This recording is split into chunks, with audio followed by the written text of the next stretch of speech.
The Story of the Bagman's Uncle. "My uncle, gentlemen," said the bagman, "was one of the merriest, pleasantest, cleverest fellows that ever lived. I wish you'd known him, gentlemen."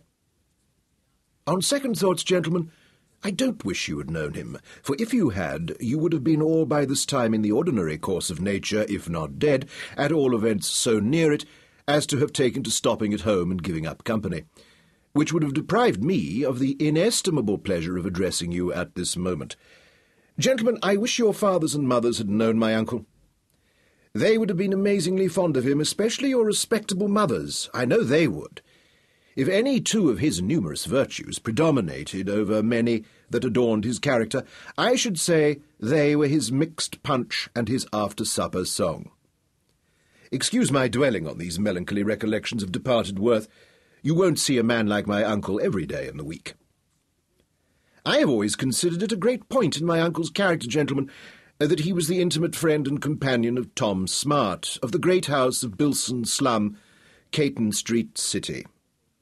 My uncle collected for Tiggin and whelps, but for a long time he went pretty near the same journey as Tom, and the very first night they met my uncle took a fancy for Tom, and Tom took a fancy for my uncle. They made a bet of a new hat before they had known each other half an hour, who should brew the best quart of punch and drink it the quickest. My uncle was judged to have won the making, but Tom Smart beat him in the drinking by about half a saltspoonful. They took another quart apiece to drink each other's health in, and were staunch friends ever afterwards. There's a destiny in these things, gentlemen. We can't help it.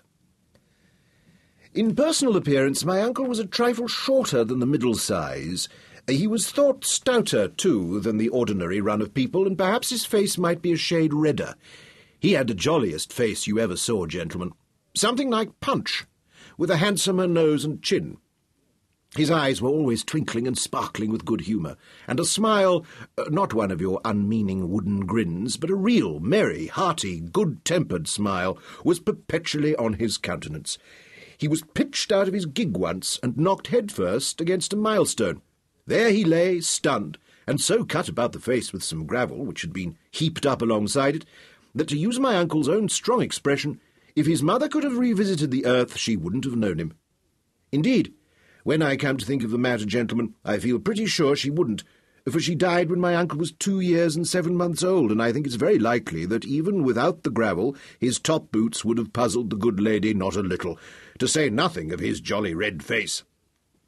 However, there he lay, and I've heard my uncle say many a time that the man said who picked him up that he was smiling as merrily as if he had tumbled out for a treat, and that after they had bled him, the first faint glimmerings of returning animation were his jumping up in bed, bursting out into a loud laugh, kissing the young woman who held the basin, and demanding a mutton chop and a pickled walnut.